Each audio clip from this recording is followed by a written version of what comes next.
August 11th, 2025 was a typical Monday afternoon in North Austin, Texas. The sun was warm and the air was filled with the usual sounds of cars and conversation. Inside the Target store near Research Boulevard and Olin Road, people were busy with their weekly shopping, getting ready for the new school year. Children ran through the aisles, parents pushed full carts, and employees restocked shelves. Outside, the parking lot was bustling. A young Target employee, Hector Leopoldo Martinez Machuka, was walking his usual route, collecting stray shopping carts. In another part of the lot, a family was getting ready to leave. Chow, his wife, and their 4-year-old granddaughter Astred Fun were sitting in their vehicle, a peaceful moment before a tragic event. They were just a few of the many ordinary people going about their day, completely unaware that a sudden, violent act was about to change their lives forever. The quiet afternoon calm was about to be shattered by the sound of gunshots. The tragedy begins. August 11th, 2025. It was a perfectly normal Monday afternoon. The North Austin Target was a hub of activity, filled with the usual pre-back-to-school rush. Shoppers, families, and employees bustled in and out, their minds on groceries, school supplies, and the simple rhythm of the week. The parking lot was full, with cars arriving and leaving, people loading their purchases, and children getting settled in car seats. It was an ordinary scene, in an ordinary place, on an ordinary day. Suddenly, that peaceful normalcy was ripped apart. The sound of gunfire echoed across the lot, causing people to freeze, their shopping bags dropping to the asphalt. A terrifying silence hung in the air for a second. Then a wave of pure chaos erupted. People screamed and ran, scattering in every direction, trying to find cover or escape to the safety of their cars. The once busy parking lot became a scene of terror and confusion. In a matter of seconds, 3 innocent lives were taken, leaving a community in shock and a city in mourning. The emergency calls. The first calls to 911 came in at 2:15 p.m. The voices on the other end of the line were frantic, filled with fear and panic. They reported an active shooter in the Target parking lot. The dispatcher heard screams, cries, and the terrifying sound of chaos in the background. With each new call, the urgency grew. Police officers across the city were immediately alerted and began their rush toward the scene. Their mission clear: find the shooter and stop the threat. The police response was swift and massive. Dozens of officers headed for the target, sirens wailing. They knew they had to get there as fast as possible to prevent more violence. They were trained for moments like this, but nothing could truly prepare them for the scene that awaited them. As they drove closer, they knew they were heading into a situation that was still unfolding, one that was unpredictable and dangerous. Their primary goal was to contain the situation and protect any remaining civilians, all while knowing that a shooter was still on the loose. 3 lives lost. When the first officers arrived, the parking lot was a scene of devastation. The crowd had mostly scattered, leaving a few people huddled behind cars, crying and trembling. The police found 3 victims who had been shot.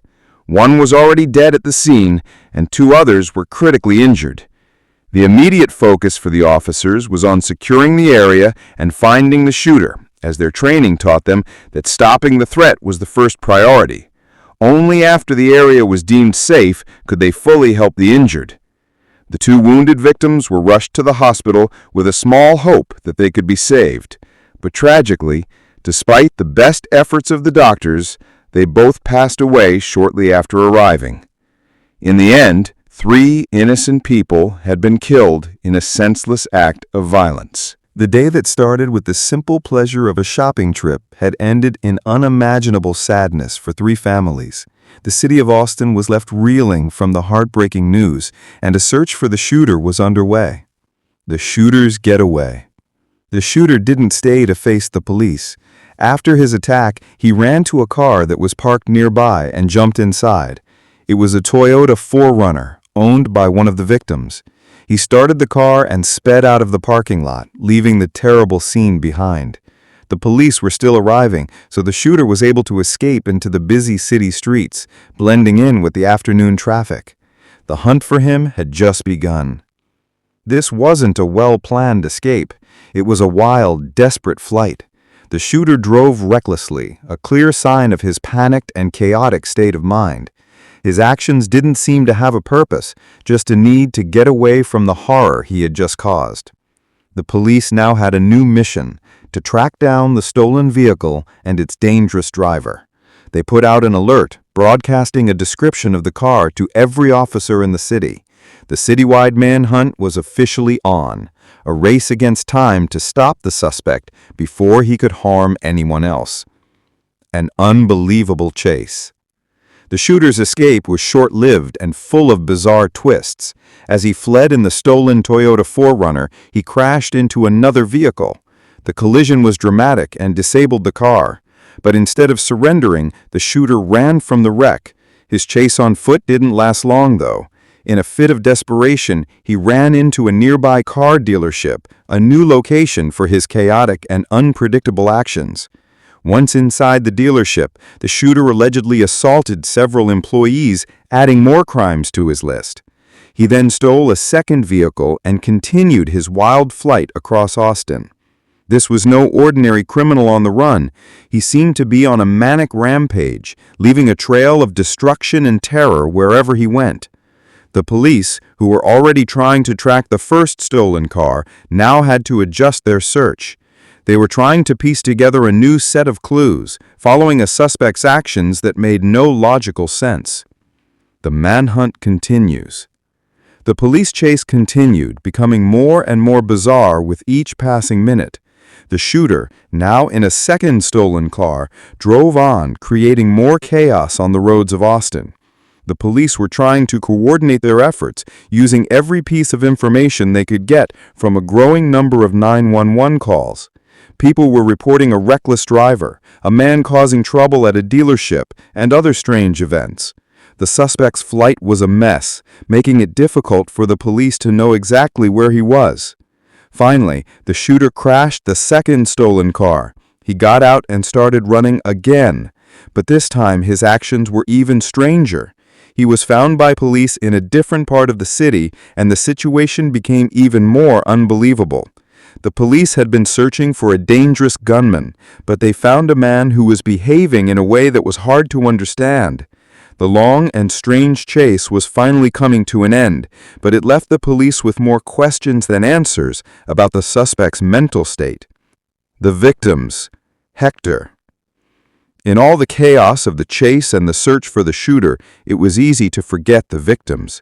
The first one was Hector Leopoldo Martinez Machuka, a 24-year-old Target employee. Hector was a young man with a reputation for being friendly and hardworking. He was known for always having a smile for his coworkers and for doing his job with a positive attitude. He wasn't a hero, just a regular guy trying to make a living. On that fateful Monday, Hector was simply doing his job, collecting shopping carts from the parking lot. It was a simple, routine task that he had done countless times before. But on this day, his life was tragically cut short. He was an innocent bystander, an unfortunate victim of a random act of violence. His death was a devastating blow to his family and to the community of coworkers who had come to love and respect him. He was a symbol of the innocent lives that are often taken in such senseless acts of violence. The victims: Adam. The second victim was Adam Chow, a 65-year-old grandfather. He was a loving family man who was enjoying a simple afternoon with his wife and his 4-year-old granddaughter, Astred Fun. Adam was the kind of person who was the heart and steady backbone of his family, someone everyone could rely on. He was a source of strength, love, and stability. On that Monday, he was just sitting in his car with his loved ones, getting ready to go home after what was probably a nice afternoon out. In a split second, Adam was shot and killed. His wife was also in the car and thankfully survived the attack, but Adam did not. He died at the hospital, leaving behind a family who was completely heartbroken. His death was a terrible loss for everyone who knew him. The tragedy of his death was made even more profound by the fact that he was with his granddaughter, making the end of his life a moment of pure and senseless horror. He was a good man, a dedicated husband, and a loving grandfather whose life was ended far too soon. The victims: Astred.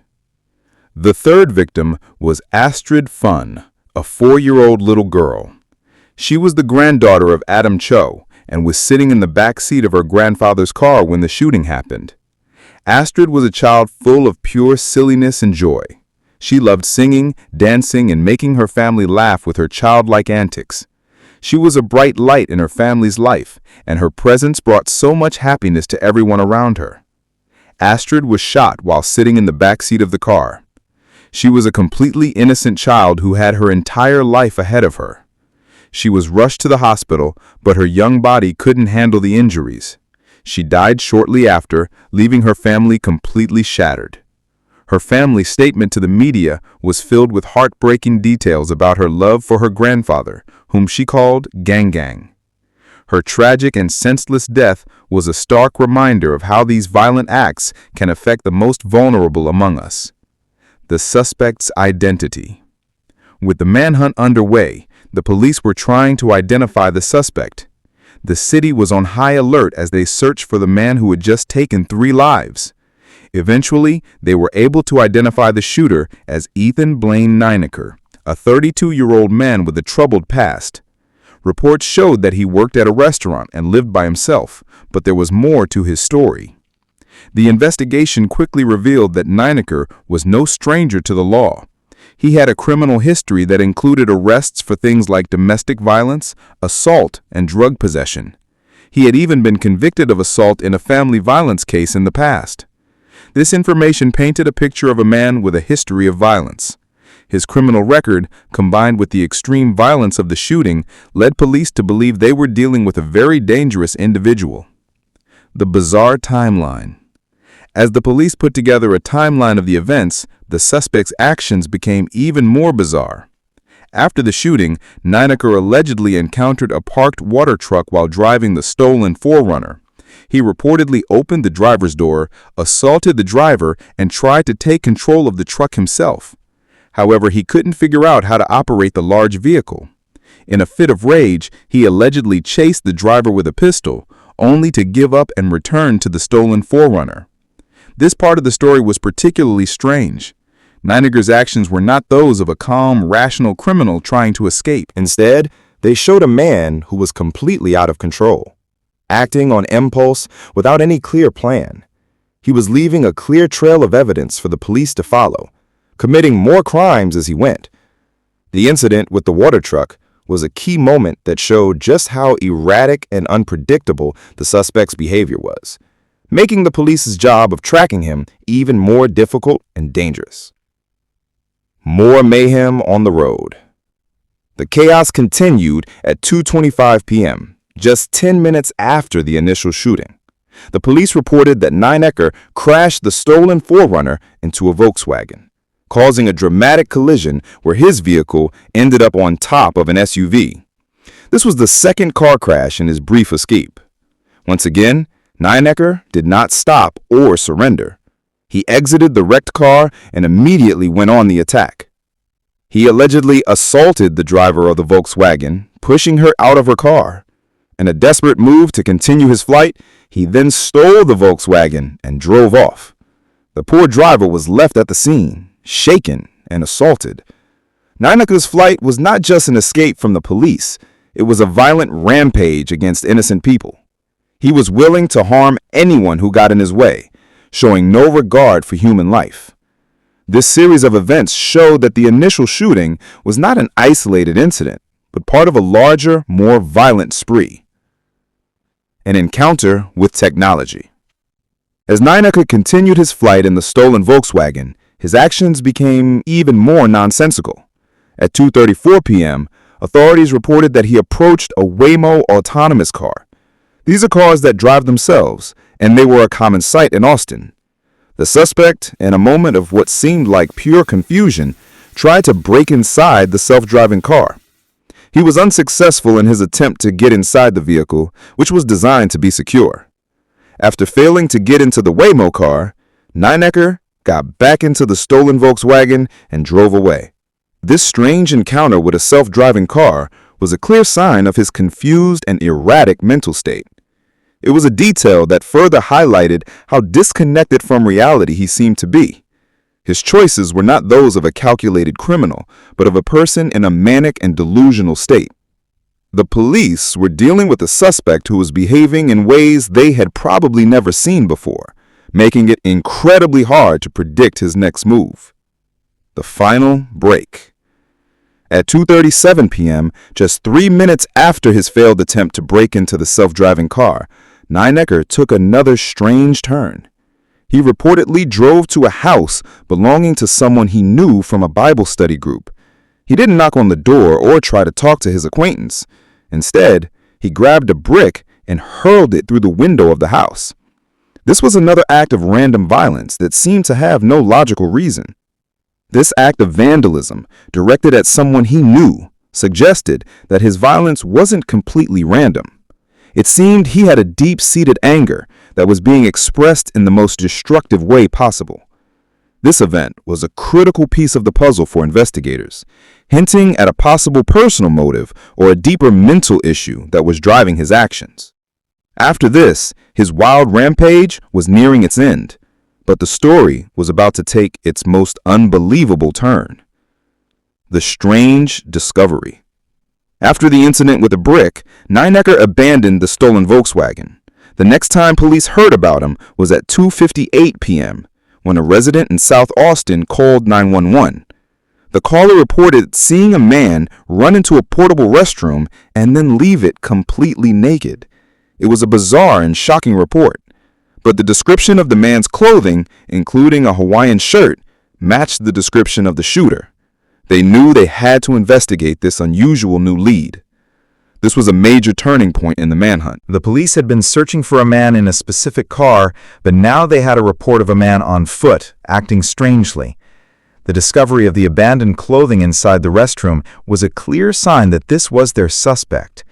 The police quickly moved in on the area, hoping to find the man before he could cause any more trouble. The long, chaotic chase was finally coming to a close, but the final moments were going to be just as strange as the rest of the story. At 3:06 p.m., police officers located the suspect. They found Ethan Nineker in South Austin, just as the 911 caller had described. He was standing there, completely naked, clutching a Bible in his hands. It was a surreal and unbelievable sight. He was reportedly shouting and claiming that he was Jesus Christ. The officers, facing an unpredictable and potentially dangerous person, tried to get him to obey their commands. Nineker refused to listen. He was in a state of delusion, completely unresponsive to the officers' orders. The police knew they had to stop him and get him into custody without causing more harm. Since he didn't appear to be holding a weapon, they made the decision to use a taser to subdue him. The taser worked, and Nineker was taken into custody without further incident. The long, chaotic, and terrifying chase was finally over. The suspect was arrested and would now face justice for the terrible crimes he had committed. A man with a history. The arrest of Ethan Blaine Nineker brought the violent rampage to an end, but it also opened up a whole new set of questions. The investigation into his past revealed a long history of run-ins with the law. He had been arrested multiple times over the years for various offenses, including domestic violence, DUI, and drug possession. He had a serious criminal record, and it was a red flag that many people felt should have been taken more seriously. One of his past convictions was for assault causing bodily injury in a family violence case, for which he only served a short jail sentence. Other charges against him were either dropped or unresolved. This extensive criminal history was shocking to many. It seemed to show that Nineker had been on a dangerous path for a long time, and the signs were there for everyone to see. The fact that a person with such a violent history was free to commit these new crimes was a major cause for concern. The mental health question. The investigation into Nineker's past also brought up another major issue: his history of mental illness. The New York Times reported that Austin Police Chief Lisa Davis said Nineker had been placed on emergency mental health holds in the past. This meant that he had been taken into custody for a short time for a mental health evaluation because he was deemed a danger to himself or others. But after a period of time, he was released back into society. This raised a critical question for the public. How did a man with a reported history of both violence and severe mental illness have access to a firearm? This was a question without a clear answer. While the law in Texas has strict criteria for involuntarily committing someone for mental health issues, it seemed that the system had failed to prevent this tragedy. People were asking how the signs were missed and why he wasn't able to get the help he needed before it was too late. The gun law debate. The shooting sparked a renewed debate about gun laws, especially in Texas. The state has laws that make it easier for people to get firearms, and it doesn't require background checks for private gun sales, including at gun shows. The law does say that you can't sell a gun to someone who has been declared legally mentally ill or involuntarily committed, but Nineker's case highlighted a problem with this. Even though he had been put on emergency mental health holds in the past, he wasn't formally institutionalized. This meant that his name might not have appeared on the list that would prevent him from legally owning a gun. This was a loophole in the system that many people believed was a major factor in the tragedy. It was a complex issue, with strong opinions on both sides. The people of Austin, heartbroken by the senseless violence, were left to wonder if different laws could have prevented this terrible event from happening. The role of the community. The quick capture of the suspect was a result of a massive police effort, but it was also helped by the community. People called 911 to report the shooting, to report the stolen cars, to report the strange man running into the restroom. These calls were essential to the police's ability to track Nineker and stop him before he could hurt anyone else. It was a reminder of the crucial role the public plays in helping law enforcement in these situations. While police always warn people to be careful and not to approach a dangerous person, they also urge the public to call 911 with any information they have. In this case, the community's swift actions helped the police put together a timeline of the suspect's movements and led them to his final location. This was a testament to the idea that if you see something, say something, and that working together can help to make a community safer. The aftermath and legal process. After his arrest, Ethan Blaine Nineker was taken to the Travis County Jail. He was held on multiple serious charges, including capital murder, which is the most severe murder charge in Texas. The legal process was just beginning, and it was going to be a long and difficult one. The police and prosecutors would have to build a strong case against him, using all the evidence they had gathered from the scene and during the chase. As the legal battle unfolded, there would likely be questions about Nineker's mental state and his ability to stand trial. His lawyers might argue that he was not competent to be tried because of his mental illness. This could lead to a lengthy process of mental health evaluations and legal arguments.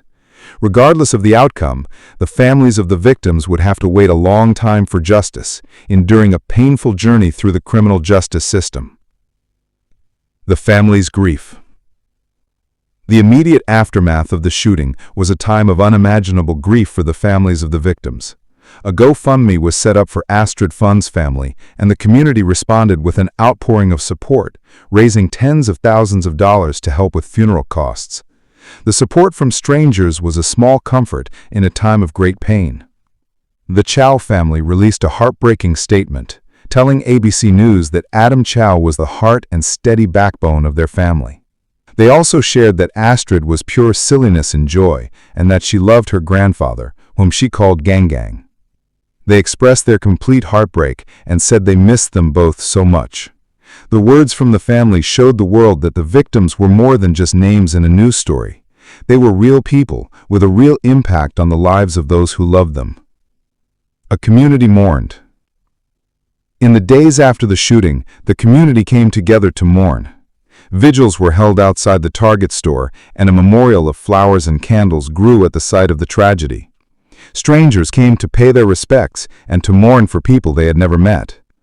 The act of coming together was a way for the community to show their support for the victims' families and to express their collective sadness and outrage. The mayor of Austin, Kirk Watson, called the shooting a sickening, cowardly act of gun violence. He extended his heart to the victims and their families and called for an end to such violence. The public grieving was a way for the city to begin the process of healing. It was a powerful reminder that even in the face of such a terrible tragedy, the community could come together to show love and support for one another. The unanswered questions. As the community and the families began the long journey of healing, many questions remained. Why did Ethan Nineker do it? The police sergeant on the case, Nathan Stanton, said that there was really no reason whatsoever given. The suspect's strange and manic behavior didn't provide a clear motive. This was a frustrating reality for investigators and for the public. The lack of a clear motive made the crime even more terrifying and senseless. It was possible that the answers would come out later during the investigation or at trial, but for now, the motive remained a mystery. It was a reminder that sometimes there is no easy answer to why a person commits a violent crime. The investigation would continue to look at his digital devices, his past, and his relationships, in the hopes of finding some clue that could explain the horrible events of that Monday afternoon. A call for change. The tragedy in the Target parking lot brought up a larger conversation about how society deals with mental illness and violence. Experts and community members alike asked if there could have been warning signs that were missed. They talked about the fact that many criminals have a history of mental health issues that are not properly addressed. They wondered if there should be new laws that require a person with a history of mental illness to be evaluated before they are released from custody. The case of Ethan Nineker was a stark example of a system that may have failed. He had a history of violence and mental health holds, but he was still able to commit a horrible crime. The tragedy was a wake-up call for many, a call for a new look at how society handles people with mental illness, especially those who have been in contact with law enforcement. It was a difficult and emotional conversation, but it was a necessary one in the wake of such a terrible loss of life.